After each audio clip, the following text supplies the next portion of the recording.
Oke, assalamualaikum warahmatullahi wabarakatuh. Baik lagi di Hilmatullah dan Hilmi Arasya. Aduh, gimana ini? Dia ada pertanyaan masuk seperti ini, ya. Atau kalian langsung baca aja langsung ya. Soalnya ini juga agak panjang.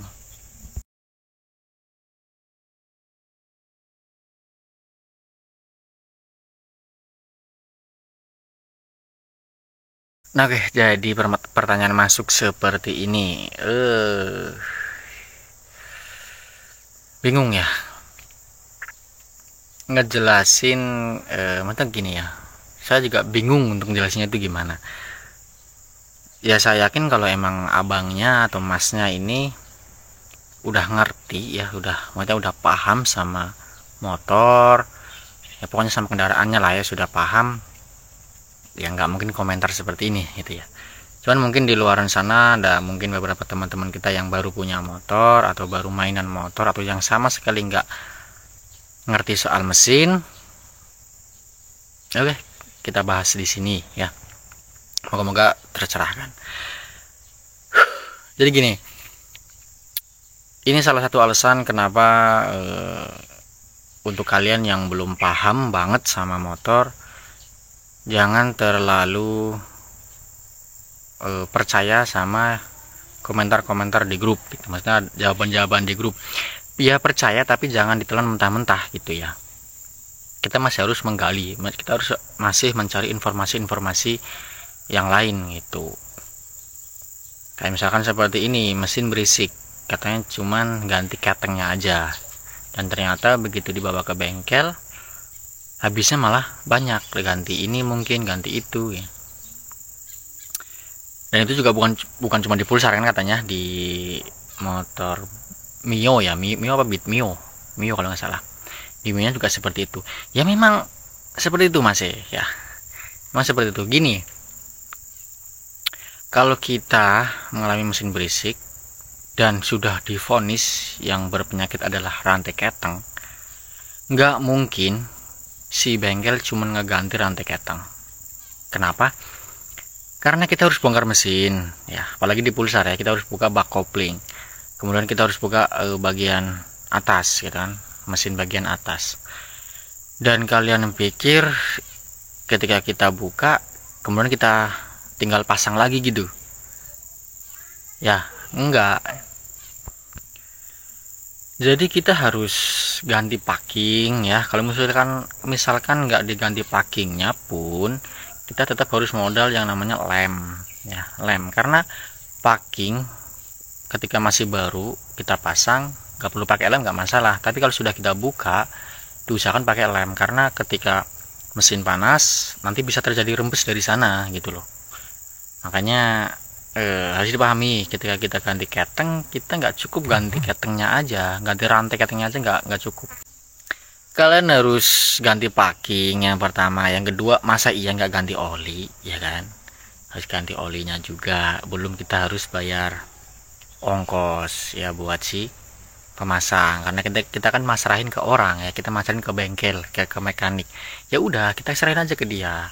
Kalau emang kita yakin sama mekaniknya, ya udah, motor saya berisik tolong dibenerin, udah gitu aja. Masalah apa yang diganti ya terserah dia ya. Cuman biasanya kalau mekanik yang baik, setiap ada yang mau diganti pasti dikonfirmasi terlebih dulu. Dan untuk kondisi part yang lama juga pasti kan dikasih tahu, ini seperti ini, anti efeknya seperti ini, mau diganti atau enggak gitu, biasanya seperti itu. Jadi di grup bilang suruh ganti ketengnya atau ganti kampratnya aja ya, ganti rantainya aja. Tapi ketika kita udah ke bengkel ya sudah pasti kita harus ganti packing, ganti oli, kemudian belum kita harus bersih-bersih ini itu gitu kan. Itu kalau misalkan memang terindikasi atau tersangkanya cuman si rantai keteng. Nanti di grup ngomong rantai keteng, kita percaya sama di grup, kemudian kita bawa ke bengkel, dan ternyata setelah dicek sama mekanik kita, untuk lidah ketengnya rusak, tensionernya rusak, masa iya nggak diganti? Kalau nggak diganti, kalian cuma minta ganti rantainya aja ya bisa, rantainya aja yang diganti sama si mekanik. Tapi kalau nanti mesin berisik lagi atau mesin masih berisik, siapa yang mau kalian salahin? orang di grup atau si mekaniknya gitu loh ya. Jadi ya buat kalian yang udah tahu mesin, yang udah mungkin yang udah pernah bongkar, udah paham lah ya, yang baru-baru belajar juga pasti seharusnya tahu, kita bongkar mesin ya kita harus siap packing, siap oli, siap apa segala macem gitu. Kalau kalian misalkan nggak percaya sama mekanik ya kalian bongkar sendiri, tapi ya resiko ditanggung sendiri gitu. Kalian mau ganti keteng ya kalian bongkar sendiri, kalian ganti ketengnya. Nanti kalau ternyata diganti ketengnya masih berisik ya kalian tinggal tanya lagi di grup. Nanti kalau di grup bilang oh berarti lidah ketengnya itu harus diganti karena rantainya udah baru terus masih berisik, oh berarti lidah ketengnya sama tensionernya tuh diganti. Kalian bongkar lagi motornya, ganti lidah ketengnya sama tensionernya, dan sudah pasti packing harus ganti. Kalau nggak diganti ya dia lem.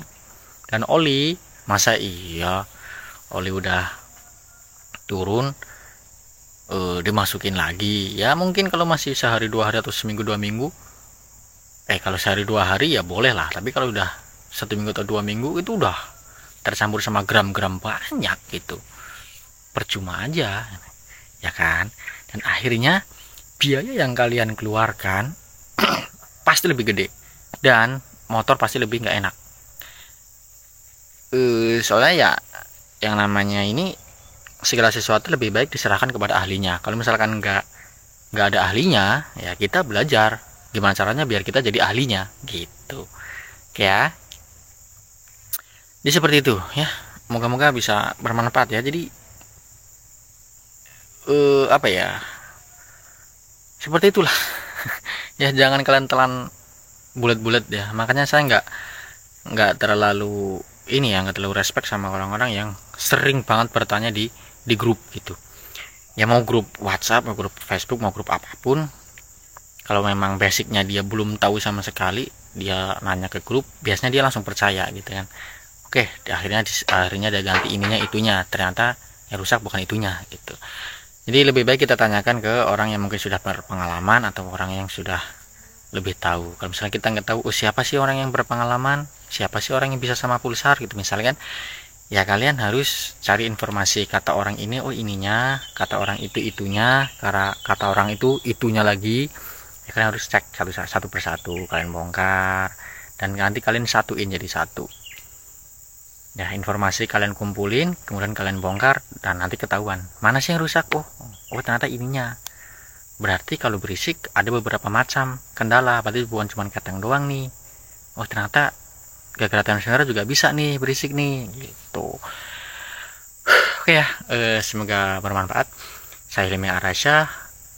Wassalamualaikum warahmatullahi wabarakatuh. Salam sukses ya, sukses jadi mekanik andalan, minimal jadi mekanik motor kalian sendiri. Salam 1, 2 dan 3 busi.